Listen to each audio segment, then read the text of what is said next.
Assalamualaikum warahmatullahi wabarakatuh. Alhamdulillah alladzi arsala rasulahu bil huda wa dinil haqq liyudhhirahu ala dini kulli wa kafa billahi syahida. Asyhadu an la ilaha illallah wahdahu la syarikalah wa asyhadu anna Muhammadan abduhu wa rasuluh la nabiyya ba'd. Allahumma shalli ala Muhammad wa ala Muhammad amma ba'd. Yang saya muliakan Bapak Ibu yang dirahmati Allah. Alhamdulillah pagi-pagi kita sudah diingatkan tentang tempe ya Bu. Tempe. Terus ngaji seleng tempe. Enggak apa-apa, itu bagus. Asalkan kita tidak punya mental tempe.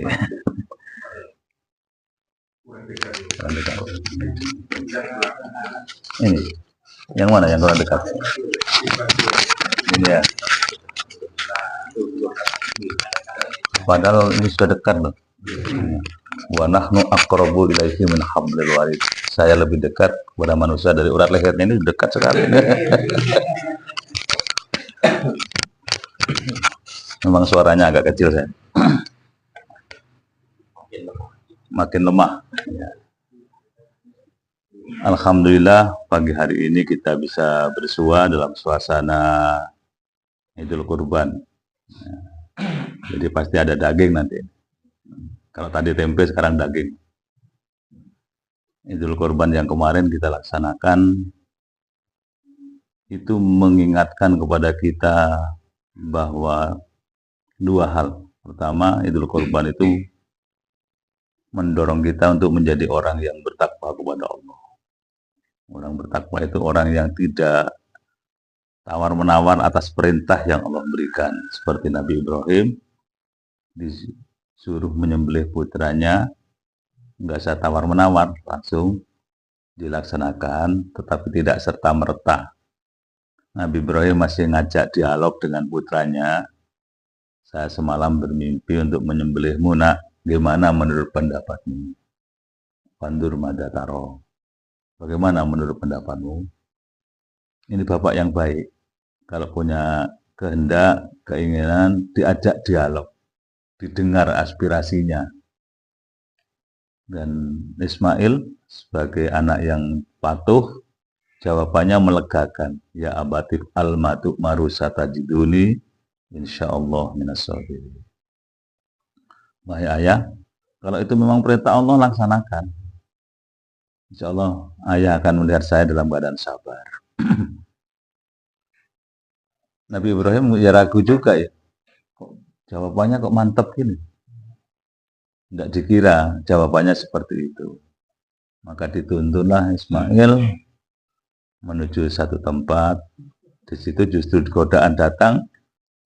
Iblis datang 3 kali, dihantam dengan batu. Yang sekarang diteruskan oleh jamaah haji, lempar jumroh. Maka orang lempar jumroh itu ada yang semangat, Pak. Betul-betul mentem setan perasaannya. Kadang-kadang nggak tepat, dari jauhan harus mentem disik gitu. Pak nang sirai kancane gitu. Ada kejadian-kejadian begitu. Padahal sebenarnya niru Nabi Ibrahim ketika melihat iblis menggoda itu dihantam dengan batu. Dan sekarang kita juga punya semangat yang sama. Ya memang ada guyon-guyon. Menghantam batu, kemudian batunya balik. Pada setannya gak usah teman-teman gitu ya. Ibadah haji sekarang itu lebih, sebenarnya dari fasilitas lebih enak. Tapi kok ada protes-protes gitu ya. Kemarin biasa Pak, orang capek itu selalu ada melihat kekurangan itu. Maka jenengan nanti kalau menunaikan lagi ke sana, lupakan segala hal-hal yang kurang, sudah semata-mata seperti Nabi Ibrahim gitu loh Pak. Nggak ada protesnya. Sudah perintah langsung sami'na wa ta'na. Yang kedua, itu vertikalnya menuju takwa kepada Allah dengan tunduk dan patuh tanpa reserve. Yang horizontal kepada sesama manusia kita harus saling berbagi, berbagi perasaan, gitu ya Pak ya, berbagi semangat, berbagi daging. Tapi ingat, daging dan darah itu nggak sampai kepada Allah, yang sampai hanya takwanya. Jadi kita berkorban kemarin itu tidak sampai kepada Allah, yang sampai motivasinya, takwanya itu. Bagaimana kalau tidak berkorban? Nggak masalah. Oh, nggak mampu. Jadi kalau nggak berkorban, dianggap tidak mampu. Ya gitu aja. Nabi sudah mengorbankan untuk umatnya kok. Setiap Idul Korban itu Nabi akan ngambil 2 ekor kambing besar putih. Bismillah, Allahu Akbar, disembelih. Ini korban Muhammad dan keluarganya. Ngambil satu lagi, Bismillah, Allahu Akbar. Ini korban Muhammad dan umatnya. Ya termasuk umat Nabi Muhammad yang di Kotorenon, di Tanggung, Cilok Suki, itu semua sudah dikorbankan oleh Rasulullah. Kalau tidak mampu, ngambilnya ke situ, Pak. Jadi kita nggak perlu minder, nggak perlu merasa korban perasaan, tidak usah gitu. Nabi sudah melakukan itu untuk kita. Kalau mampu, tetapi kalau tidak korban, kata Nabi, ya jangan dekat-dekat dengan tempat sholatku. Artinya agak kereng lah. Nek mampu, kalau tidak korban, ya tidak usah sholat wis, gitu loh, kasarnya. Kan gak enak itu Pak ya. Di situ letaknya bahwa vertikal kita dapat, horizontal kita dapat juga. Itu korban yang kemarin. Yang paling penting bahwa manusia itu memang beragam. Bahkan Allah sendiri menyatakan summa arosna kitabal ladzina istofaina min ibadina. Ini yang saya telah wariskan Quran kepada hamba-hambaku terpilih. Kita ini terpilih, Pak. Yang nggak terpilih yang non-muslim itu kan nggak ngefek walaupun ada Idul Kurban. Maka di Quran itu disebut ada tiga kategori manusia. Pertama, dzalimu li nafsi, mendolimi dirinya sendiri. Dia tahu ada syariat agama tapi dilakukan, tapi juga sekaligus dilanggar. Contoh, kita ya sholat Pak, sholat jamaah, tapi lek dijak ngerasani konco, asik juga ya. Bahkan bumboni gitu. Nah, sembayangnya khusyuk ya Pak. Khusyuk, yang dingklu, menghadap kiblat. Tapi mari sholat, habis zikir, dijak ngerasani, ghibah, ya asik itu. Ini kan dzalimu li nafsi Pak, orang yang mendolimi dirinya sendiri. Kalau kita ditanya apa sih Pak untungnya rasan-rasan itu Pak? Wonten Pak. Oh ibu-ibu nggih pertanyaannya nggih. Kepo ibu. Iya. Puas. Ya itu kan tokol itu. Puas gitu. Nggak ada untungnya kan rasan-rasan. Ya memang gratis ya. Tanpa modal. Kita bisa, bahasa orang luar itu nyatakan kill the time, membunuh waktu itu Pak. Waktu habis hanya untuk rasan-rasan, ganjaran yang kita miliki diberikan kepada yang dirasani, dosanya yang dirasani diberikan kepada yang ngerasani. Ini kira jadi rugi rasan-rasan itu. Tapi asik kan Pak. Penyakit sampai kiamat itu. Kalau kita secara personal, penyakit sampai meninggal. Gimana cara menghindarinya? Cara menghindarinya ya begitu diajak rasan-rasan, aku tak wudhu sih gitu, tinggal mingkring, hilang pun, ngurung rasan-rasan. Sakit banget Pak. Angel. Nah ini termasuk nih kan. Itu nanti kalau ditanya terus banyak malah kesandung-sandung penjelasan nih. Seperti kita ngerasani Yahudi ya apa? Pendino pegel teng Yahudi. Fir'aun. Sesuatu yang itu ibro, Pak. Ibro itu ada pelajaran yang supaya tidak mengulang-ulang. Itu boleh. Buktinya Al-Quran ada surat Al-Lahab, Abu Lahab kan. Yang sekarang Abu Lahab itu bagi orang jamaah haji yang telaten, melihat kuburannya itu Pak, kuburannya Abu Lahab itu banyak batu numpuk. Orang mesti ngantemi Abu Lahab gitu Pak. Sampai numpuk batunya itu. Ya untung kita ini termasuk bukan golongan Abu Lahab ya Pak. Kira-kira kuburan awake dhewe niki besok menonton watu ini lah. Dan baunya basin lah. Abu Lahab itu. Jadi tidak kuat orang datang ke kuburannya itu. Kenapa basin ya? Karena orang-orang macam-macam perilakunya. Ada kucing mati dilempar ke situ. Ada anjing mati dibuang ke situ. Kan sudah hina terus itu, Pak. Dihinakan oleh Allah. Siapa yang memusuhi Rasulullah pasti hina. Jangankan memusuhi, mengerasani saja itu Pak. Kadang-kadang sudah kena akibatnya. Bahkan ini di kuburan, di rumahnya, komplek perumahannya itu seperti perkampungan mati. Orang tidak betah di situ, tidak nyaman. Sampai begitu Allah menunjukkan kepada kita orang yang menentang Allah itu Allah berikan ganjaran mulai di dunia ini. Maka kita memperhalus rasa supaya kita ini terus ditajamkan oleh Allah keimanannya, sehingga kita terus semakin hari semakin cinta kepada Allah dan Rasul Muhammad Sallallahu Alaihi Wasallam. Dolimuli nafsi ini yang pertama, Pak. Apakah kita termasuk golongan orang yang dolim kepada diri sendiri? Ya tergantung. Pas kondisi bagaimana kita. Katanya seorang alim ya, itu ibarat timbangan, timbangan. Dolimuli nafsi itu lebih berat dosanya, lebih daripada pahalanya. Kalau ditimbang lebih berat dosanya. Nah, ya kita bisa merasakan sendiri. Kira-kira kita ini kalau ditimbang antara dosa dengan pahala itu berat mana, Pak? Maksud berat dosa, berat pahalanya, Pak. Potongannya kelihatan, Pak. Iya, kelihatan. Apalagi dicocokkan dengan sabda Rasul. Nabi kan pernah menyatakan semua umatku pasti masuk surga. Itu kan enak. Ya. Kecuali yang tidak mengikuti sunnahnya, yang tidak menghidup-hidupi sunnah Rasul. Nah, kita ini pagi-pagi ngaji, Pak. Ini kan celengannya banyak. Pokoknya tidak gibah. Mari pengajian rasa mangan tempe terus rasa-rasan kancane. Hilang mana pengajiannya kan itu. Balikkan nol lagi, kembali ke fitrah katanya. Dolimuli nafsi. Yang kedua, kata Allah, golongan manusia itu muqtasidun.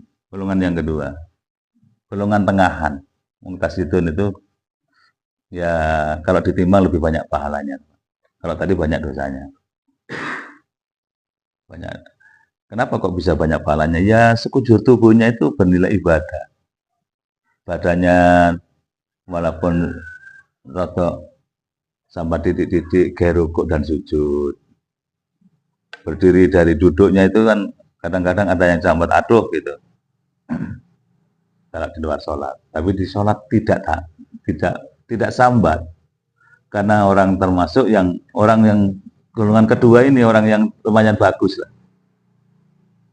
Insya Allah kita di sini minimal ini, Pak. Minimal termasuk golongan orang yang tengahan. Tengahan itu kadang-kadang di putih, kadang di ireng, kadang abu-abu, nggak jelas. Tapi kita berupaya terus memperbaiki diri. Yang ketiga, sabiqu bil khairat biidznillah, yaitu orang yang menyegerakan Allah, memperhatikan panggilan Allah. Ini yang mengutamakan Allah dalam hidupnya. Orang menerima bantuan itu boleh, Pak. Tapi orang yang sabiqu bil khairat biidznillah ini adalah orang yang mengutamakan bagaimana bisa membantu. Kata Nabi, al-yadul ulya khairu minal yadis sufla. Tangan di atas lebih baik daripada tangan di bawah. Ini tidak berlaku untuk orang yang suka rokok, Pak. Orang yang suka rokok itu ya, tangan di atas. Ngambilnya kalau dikasih rokok kan dari atas gitu. Tangan di atas lebih baik daripada tangan di bawah. Enggak berlaku untuk yang suka rokok, itu aja. Nah, di situ kita perlu ngonceki diri sendiri. Kita ini gimana sih beragama ini? Di dalam Al-Ahzab 35, ayat 35, Bapak dan Ibu sekalian, mungkin ini layak untuk menjadikan renungan kita. Ternyata Allah itu memberikan ampunan sebesar-besarnya kepada 10 macam orang. 10 macam kriteria, sifat. Pertama, innal muslimina wal muslimat. Muslim laki dan perempuan pasti diampuni dosa-dosanya oleh Allah kalau mau bertaubat. Kalau orang yang tidak muslim mau bertobat bagaimanapun ya tidak akan diterima. Sarannya syahadatnya mantap. Bersyahadat kepada Allah, asyhadu alla ilaha illallah wa asyhadu anna muhammadar rasulullah. Itu berarti sudah masuk dalam pintu Islam. Kita sudah menjadi bagian dari Islam itu. Kalau sudah masuk di situ, maka kita punya peluang untuk diampuni. Adallah maghfiratan ajran adima. Akan diberikan ampunan sebesar-besarnya oleh Allah. Jadi muslim laki dan muslim perempuan dijamin diampuni dosa-dosanya. Tenang mawon, Mbak. Tenang mawon. Apalagi usia di atas 60 kok masih senang pengajian. Masya Allah. Jaminan. Masuk. Kata Nabi, semua umatku masuk surga. Tenang mawon. Dalam hadis kursi itu loh, Pak. Allah itu menyatakan yang itu menurut saya agak luar biasa. Andaikan ada umatku datang kepadaku membawa dosa sepenuh langit dan bumi. Coba, Pak. Membawa dosa sepenuh langit dan bumi, orang sudah, semua langit dan bumi ini diisi dengan dosa-dosa kita. Tetapi dia kemudian datang dengan ikhlas hati untuk minta ampun kepadaku. Sebelum dia baca istighfar, sudah aku ampuni. Belum baca istighfar, punya kerentek akan bertaubat kepada Allah, sudah diampuni, Pak. Masa masih kurang? Jaminan Allah sudah luar biasa. Allah itu maha kasih dan maha sayang. Innallaha ghafurur rahim. Allah maha pengampun dan maha kasih dan penyayang. Di situ kehebatannya kita menjadi pengikut Rasul Muhammad Sallallahu Alaihi Wasallam. Maka kalau ada teman itu kita pandang dari sisi positifnya, Pak. Calon penghuni swarga terkawis. Nggak usah dilihat kekurangannya, Pak ya. Semua orang pasti punya kekurangan, nggak usah. Kalau datang, dari mana? Jamaah salam, iya, pada calon penghuni surga. Tanggung ya, tanggung. Calon penghuni surga. Semua yang aktif di pengajian seperti ini nih, semua adalah golongan orang-orang Islam. Yang Islam itu sifat pertama yang Allah sebut dalam Al-Ahzab ayat 35. Yang kedua, Allah sebutkan wal qanitina wal mu'minina wal mu'minat. Yang diampuni oleh Allah adalah mereka yang iman, mukmin laki dan perempuan. Yang mukmin laki kan kita, Pak. Ya, nggak peduli pekerjaannya apa, nggak peduli, yang penting mukmin. Apa mantan camat seperti Pak Ajis gini. Mukmin sudah diampuni, bisa tenang, semuanya bagus. Karena orang beriman itu mestilah dia menjaga konsekuensi dari imannya itu. Dia paham iman harus dipertahankan dengan sebaik-baiknya. Iman itu sifatnya fluktuatif, naik dan turun. Sebagaimana Rasul menyatakan al-imanu yazidu wa yankusu. Iman itu kadang naik, kadang turun. Pas naik semangatnya luar biasa. Belum adzan berangkat. Kalau imannya pas naik, pas sehat. Imannya pas turun, ada adzan nggak dengar? Yang lembos sih ya. Adzan karek separuh nyumet rokok. Gitu, Pak. Wonten ngoten, Pak.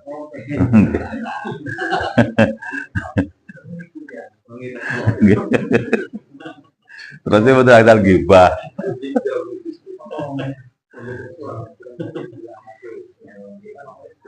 Wal mu'minina wal mu'minat. Itu yang kedua. karakter manusia iman itu yang Allah sepuro dosane. Yang ketiga wal qanitina wal qanitat, yaitu orang yang taat tanpa reserve, tanpa tunda-tunda, tanpa pilih-pilih. Begitu ada mendengar perintah laksanakan, mendengar larangan dilakukan, dicegahnya. Itu yang orang hati-hati. Dan kalau misalnya Bapak dan Ibu sekalian, perintah yang diberikan kepada Nabi Ibrahim, misalnya suruh nyembelih anaknya, itu turun kepada kita perintah itu, kira-kira terus pun tidak. Niku mun bandingannya mun. Mikir-mikir ya, mosok membeli anak dewe. Anak itu sudah lama, sekian lama Nabi Ibrahim tidak punya anak. Sampai oleh istri pertamanya, wis sampai nikah umane aja itu anak. Kemudian begitu lahir, lucu-lucunya itu masih suruh buang, Mbak. Tempatkan di tempat padang pasir yang tidak ada kehidupan, nggak ada air, nggak ada apa. Ditaruh di situ, Nabi Ibrahim itu mau meninggalkan tuh galau, ragu. Tapi ini perintah Allah. Kemudian istrinya tanya, apa ini perintah Allah kayak gini? Iya. Oh, kalau perintah Allah, wis tinggalan aku wis. Gitu. Saya nggak membayangkan ya kehidupan seperti model apa yang dialami oleh Nabi Ibrahim. Ditinggal di situ yang namanya ibu dengan anak seorang diri nggak dikasih bekal untuk apa, bagaimana dan seterusnya, belum ada tanda-tanda kehidupan padang pasir. Kelihatan air, Ismail haus, ya dicari, dikejar, ternyata fata morgana. Balik lagi ada air, sepertinya fata morgana terus. Itu yang syariatkan menjadi sa'i. Pokoknya apa yang dilakukan oleh Nabi Ibrahim beserta keluarganya itu menjadi syariat dalam ibadah haji ini. Ya, napak tilas. Kita napak tilas. Kemarin banyak yang meninggal, Pak ya. Yang meninggal, ya bagus. Dari sisi kepentingan akhiratnya bagus itu. Meninggal dunia saat napak tilas apa yang dilakukan oleh Nabi Ibrahim. Kan ada tempo hari itu meninggal dunia di tempat begituan, ya Pak ya. Tempat begituan. Ya. Paham Pak ya?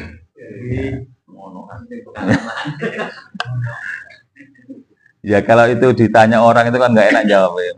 Jadi telur zaman meninggal, iya dia meninggal. Nah itu loh, dia meninggal. Ini konoan itu. Tapi kalau ada orang yang meninggal dunia dalam keadaan sholat, jadi ini di Joko Turunan itu kan meninggalnya dalam keadaan akan adzan asar. Karena sesek kemudian mempersilakan Pak Rubi itu, Pak Rubi sampai saya adzan wis aku kok sesek gitu. Ya dia kemudian terlentang di ini.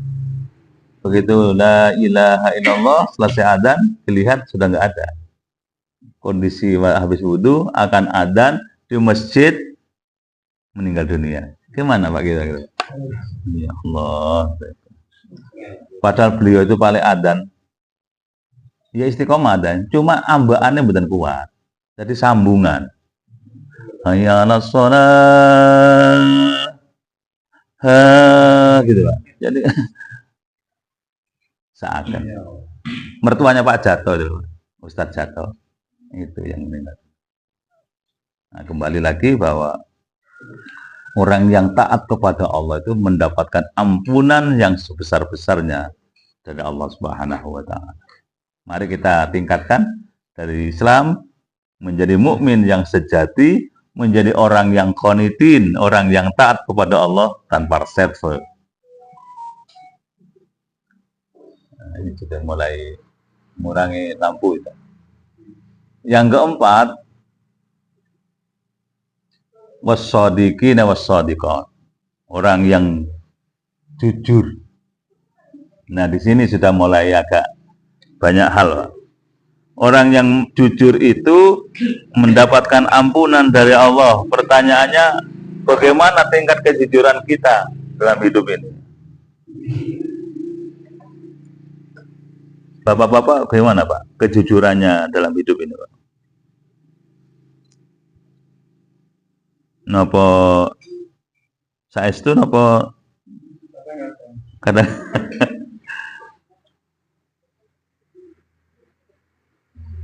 yang tidak istrinya tidak ikut pengajian ngeten iki wau pamitnya dos pundi, Pak? Kados kula ngeten iki, punya napa pamit? Nek kula ngisi pengajian, pamit. Jenengan pengajian nggih. Terus cium tangan. Betul. Kalau istri sebalak-balik betul dipamiti, sok-sok lek istrinya itu sudah nggak ada baru terasa, Pak, nggih. Iya. Iya. Pamit nggih, cium tangan, cium pipi, cium kening. Kita biasakan apa hal-hal yang bagus begitu sebagai orang yang jujur. Jangan sampai kalah dengan Mahatma Gandhi lah. Mahatma Gandhi itu kan pernah didatangi seorang ibu membawa anaknya, Tuan tolong anak saya dinasehati karena dia suka makan permen, saya khawatir giginya rusak. Mana anaknya ini? Oh ya Bu, minggu depan bawa ke sini. Jadi sekarang Bapak, anaknya sudah ada. Enggak, minggu depan aja. Minggu depan datang lagi. Ini Pak, anak saya tolong dinasehati. Dia suka makan permen, saya khawatir giginya bisa keropos. Mana anaknya? Ini. Lihat nak, giginya. Anaknya itu menunjukkan giginya, meringis gitu. Loh, gigimu bagus gini nak. Ini bisa rusak kalau kamu suka makan permen. Mulai besok bisa berhenti, bisa. Ya sudah Bu, bawa pulang anaknya sudah setuju. Ibunya protes, nasihat nek ngono tok Pak ngenteni seminggu. Ini toko besar Pak ini. Apa jawabannya Mahatma Gandhi? Saya tidak berani menasihati anak ibu minggu yang kemarin karena saya sendiri masih suka makan permen. Masa saya suka makan permen menasihati anak berhenti makan permen, itu saya kan nggak jujur kepada diri saya sendiri. Nah di situ loh Pak. Makanya resikonya orang ngisi pengajian kan gitu. Jelas no sholat tahajud, awak dewe berangkat nang pengajian nggak tahajud. Misalnya itu kan nggak jujur. Makanya jangan sering-sering ngundang saya.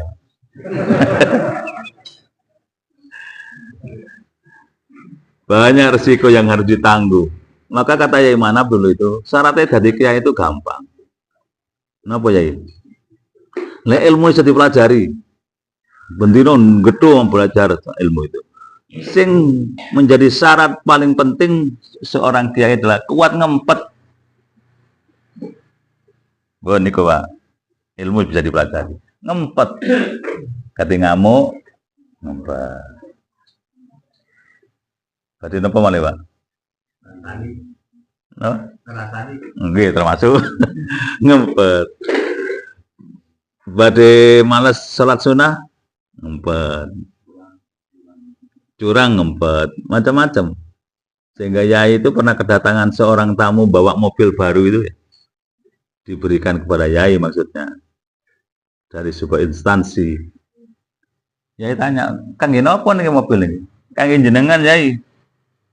Terus damel nopo? Mobil kok damel nopo? Kan itu memperpanjang pertanyaan aja. Damel jenengan lek badhe dakwah kerjane mboten angel-angel batas kendaraane. Oh, maksudnya disukaken kula.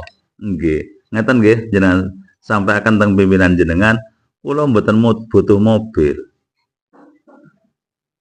Ditolak, Pak.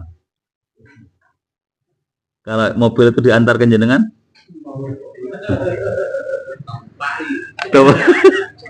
Sujud syukur ya Pak. Iya, itulah bedanya antara kiai dengan santrinya ini. Masa pulang dari haji Yai Manap itu kan naik becak. Ya, naik becak. Mampir dulu sebelum nyampe di Lumajang, mampir di anu Yosot. Cari apa, Pak? Cuwet. Iki kurmone wong Jawa ya cuwet iki. Wonoayu ya Kelakak itu kan banyak cuwet itu ya. Jenengan nanti kalau hajian tiru Yai Manap kalau bisa ya. Kemampuan ngempet itu loh Pak. Ya nyampe di sana di Baku, rumahnya berubah karena dicuri oleh Pemda. Dicuri maksudnya Yai diberangkatkan haji, rumahnya direhab. Masa rumah gedek tamune bupati, dandim, kapolres, kan yang bertamu yang perasaan. Akhirnya ini wis Yai di berangkat no haji, umat digarap, beda rumah. Pulang rumahnya kok bagus, saya tidak masuk.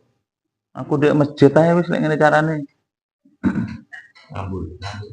Ya, memberi pelajaran. Akhirnya berlama-lama di masjid, tamunya diarahkan ke masjid. Bunyai yang ngirim. Itu orang ngempet, Pak. Kemampuan ngempet. Sudah rumahnya diperbaiki, dikasih mobil tidak mau, macam-macam. Ya kalau saya dikasih mobil tak bawa, Pak. Karena kelas kita, makom kita itu makom masih dunia, Pak. Masih senang materi. Yai sudah beda dengan kita. Maka saya dalam pengajian di Jember, di mana itu Banyuwangi, saya selalu ceritakan soal beliau itu. Seorang pemimpin yang sudah pernah menasihati gini, jenengan hati-hati dengan harta, jangan sampai nutup hubungan hati dengan Allah karena harta. Kaya boleh, asalkan jangan sampai terlalu masuk ke hati kekayaan itu. Seperti apa Mukrib ini. Silahkan kaya, mau bisnisnya lancar. Enggak, tapi jangan sampai terhambat ibadahnya. Saya perhatikan beliau kan istiqomah juga. Bagus, orang kaya istiqomah. Ini kata Pak Trimo. Pak Trimo yang ada di Tulungagung ini kok Bang? Nggih, Pak Trimo itu kan ya napa nggih? Ya amale kok mboten ukuran, Pak. Sedekah 12 pom bensin. Padahal buat satu saja pom bensin itu berapa biayanya? Taruh kalau sekarang ya 15 lah ya kan, pom bensin besar. Kali 12. Pinten, Pak? Kata pun nggih. Kok ngitung duwe wong. 12 pom bensin diberikan kepada Persyarikatan Muhammadiyah. Sebelumnya itu ada masjid direnovasi, dibesarkan. Lah kok ketua takmirnya itu sambutannya itu menyentil perasaan Pak Trimo itu. Saya terima kasih kepada hadirin sekalian atas partisipasi jenengan sehingga renovasi bisa dilakukan hari ini. Alhamdulillah target ini nanti 6 miliar nih. Kasnya sekarang ada 18 juta. Ya Bapak. 18 juta targetnya 6 miliar. Niku termasuk orang nekat nopo berani, Pak. Pak Trimo datang ke takmir itu, Yai kalau kok tertarik sambutan jenengan, napa? Lah nggih, badhe renovasi masjid terus jenengan kasih 18 juta, targetnya 6 miliar. Kalau angsal membantu, nggih angsal. Badhe bantu pinten jenengan? Kersane cepet mantun kalau bantu sedoso nggih. 10 miliar. Kan noto Pak sosok 4. Itulah orang yang kalau tidak ada materi tidak dicekkan di hati digenggam itu ya tenang aja, nanti Allah akan mengganti. Beliau itu ya marbot di situ sekarang. Marbot itu kan sing ngopeni masjid itu Pak ya. Kalau ada tamu dia yang ngangkatkan tas. Nggak tahu tamunya kalau itu orang yang paling kaya di Tulungagung. Jenengan kepen sugih to? Kepen sugih tiru Pak Trimo itu. Insya Allah Juli ini saya ke sana, kepingin silaturahmi dengan beliau. Kaya apa sih wonge kok enteng kan megel dong ini. Nggak ngapa orangnya Pak. Ya ada tamu dari Jogokarian itu, takmir yang Jogokarian datang ke sana. Kemudian tanya pundi masjid ini niko jenengan lebetaken mau untuk base camp termasuk kan diikuti dari belakang pundi tas jenengan niko teng mobil panggen kalau buka akan dibuka ya diambil tasnya itu Pak diusung oleh Pak Trimo itu ke tempat tidurnya ke penerimaan tamunya itu ya nopo nggih pikirane soge tapi kok merendah. Awak dewe iki gak pati sokir atau dukur. Kadang-kadang isin awak dewe niku. Isin. Jadi mungkin karena kebiasaan saja ya kita ini. Tetap sombong titik. Katanya begini prinsipnya, Pak. Melarat sombong kok sombot. Saya melarat gak sombong. Soge sombong itu wis luar biasa. Nggih. Kemudian berikutnya yang ke berapa ya? Wasadiqin wasadiqat wasabirin wasabirat. Yang diampuni Allah adalah orang yang sabar. Sabar nunggu waktu jam 6 gitu Pak nggih. Diampuni dosanya oleh Allah. Kan tadi enggak apa-apa walaupun agak siang. Enggak Pak? Pokoknya ada HP bunyi saja. Ya, HP bunyi berarti dipanggil. Sabar menjalankan perintah Allah, sabar di dalam menjauhi larangan, dan sabar ketika ada ujian. Kita melarat miskin ini sebenarnya ini sabar napa ya napa Pak? Sabar nggih? Nggih. Alhamdulillah. Jangan berdoa amin kepengin kaya terus Pak. Gusti Allah itu sudah ngukur kemampuan kita. Abdullah ibnu Mas'ud itu kan pernah minta kepada ya Rasulullah, mbok saya didoakan supaya saya sugih. Itu sekelas Abdullah ibnu Mas'ud. Nabi ngelirik, jane ngono awakmu gak pantes njaluk sugih, potongane awakmu yo ngene iki wis. Engko lek sugih ndak kuat. Jadi kita ini jangan-jangan kalau terlalu kaya ndak kuat ya. Malah males ke Bapak males ke pengajian Jumatan begini, terus urusi sembarang mulai isuk ngitung duit mau. Melakukannya seji. Di Mekah itu Pak ada orang usianya 87 tahun. Itu sugih Pak. Kekayaannya kalau dirupiahkan 83 triliun kekayaannya pribadi. Niku akhirnya seberang umur 87 itu rumangsa awak dhewe. Kok payah ngitung duit? Jenengan ngitung duit apa ngitung utang? Mikir utang ini kan dihitung utang ini kono sak bene itu. Ini ngitung duit sampai payah Pak. Pendino mulai bangun tidur sampai akan tidur lagi ngitung uang terus. Akhirnya anaknya dikumpulkan 5 anak. Lih, Nduk.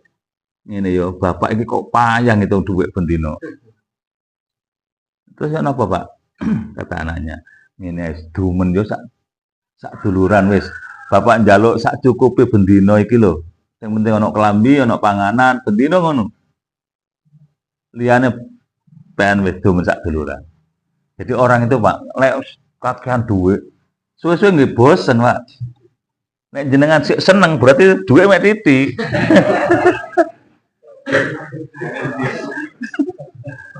Kirangan Pak Ustad.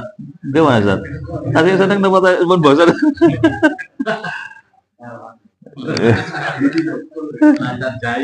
Oh, iya.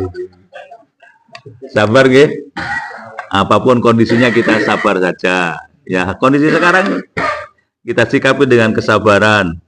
Karena orang sabar itu bersama dengan Allah. Innallaha ma'as-sabirin. Ajate pas apal, prakteknya belum tentu. Okay. Wal khasyi'in wal khasyi'at, ini yang ke-7 ke-6.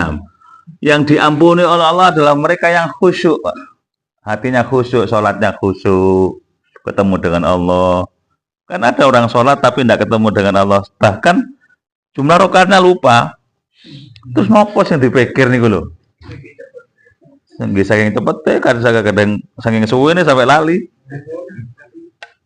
Wal khasyi'ina wal khasyi'at, khusyuk itu kan ada 3 hal. Pertama, ingat kepada Allah mulai dari takbir sampai salam. Yang kedua, paham apa yang dibaca itu maknanya. Ini berupaya untuk terus belajar, Pak. Yang ketiga, mewujudkan bacaan sholat itu dalam kehidupan sehari-hari. Nah, ini Allahu Akbar, takbiratul ihram. Napa niku artine, Pak? Allah Maha Besar. Selain Allah, kecil, gendruwo. Nah, Bu, malam Jumat lagi tidak berani keluar rumah. Karena saya ngeterno apa, ono gendruwo. Sholatnya Allahu Akbar bolak-balik. Sehari berapa kali Allahu Akbar, tapi belum membekas secara utuh di hati kita. Allahu Akbar. Mau tentang saat niku disenggol mboten obah saking Allahu Akbar. Begitu malam Jumat kono kresek ono angin kena angin, cat mencolot, Pak. Sanes kresek sing mencolot yang ini ku wau sing Allahu Akbar niku.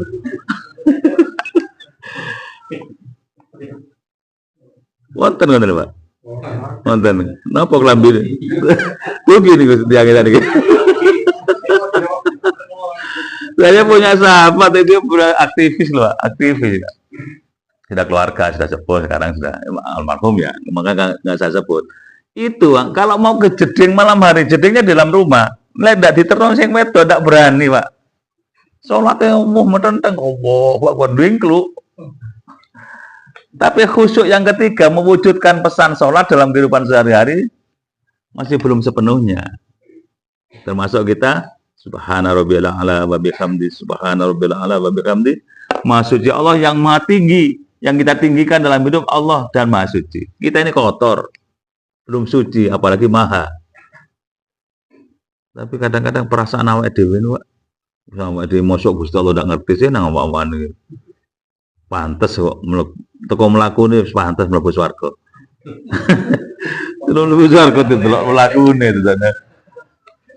Nggih, termasuk orang yang khusyuk seperti itu. Kita mungkin ada kesempatan lain kita bicarakan yang lebih detail ya beberapa hari ini. Kemudian wal mutasaddiqina wal mutasaddiqat, orang yang senang bersedekah. Ya beramal, rawon. Mulai dari adanya pengajian sampai hari ini rawonnya masih bertahan, itu namanya istiqomah, Pak. Ya. Istiqomah dalam bidang rawon. Nah, ada istiqomah masuk istiqomah sholat saja, Pak? Enggak. Ada orang istiqomah ngerasani konco nih wonten. Tapi gak pas diarani istiqomah, ngerasani konco nih. Yeah. Berikutnya wasoimina wasoimat, yang diampuni Allah adalah mereka yang puasa wajib maupun puasa sunnah, dijamin diampuni oleh Allah Subhanahu wa taala. Itu apa nggih? Orang puasa itu kalau di Indonesia itu kan enak, puasanya cuma kurang lebih 12 jam. Kalau di negara lain kan ada yang sampai 23 jam puasanya. 23 jam itu gimana, Pak? Mau ngawak duit 12 jam bolak-balik itu loh. Dia diarani poso. Bolak-balik itu apa yang kita hitungan? Poso aku. Wong mek 12 jam kok kajoan. Ini 23 jam sampai majelis ulama setempat itu mengukur daya tahan seseorang itu kalau 23 jam itu sudah berlebih. Sehingga buka puasanya ngikuti negara tetangga. Jadi dia itu mungkin matahari masih kelihatan, tapi buka, Pak. Ada begitu. Jadi kalau di Indonesia itu fikihnya kan menyatakan puasa ialah satu amalan yang diawali dengan waktu matahari terbitnya matahari sampai terbenamnya. Lalu di negara itu tidak berlaku terbenam. Masih matahari masih di atas, buka. Nah, kalau di Indonesia ada orang yang bukone matahari masih di atas, yo termasuk jamaah di negara yang 23 jam itu tadi. Iya. Berikutnya wal khafidina furujahum wal khafidat, yaitu orang yang menjaga farjinya. Furuj, farji dijaga, Pak. Kita sama-sama menjaga supaya tidak salah arah. Dan itu orang yang diampuni oleh Allah Subhanahu wa taala. Dan yang berikutnya wadzakirinallaha katsira wa dzakirat, yaitu orang yang banyak berzikir kepada Allah, laki maupun perempuan. Nah, ini ayat penutupnya begini. A'adallahu lahum maghfiratan wa ajran adima. Allah memberikan kepada mereka ampunan sebesar-besarnya. Wa ajran adima, dan ini pembalasan yang sebesar-besarnya. Jadi Quran itu, Pak, walaupun kita pelajari setiap saat sampai habis usaha kita itu selalu ada mutiara-mutiara yang belum kita temukan. Maka tidak ada kata tua untuk belajar dan tidak ada kata terakhir untuk senantiasa mendalami agama ini. Mudah-mudahan kita bersemangat mempelajari Islam ini, Pak. Sekaligus mengamalkan. 1 jam ya. Alhamdulillah. Terima kasih. Nggih kroso, Pak.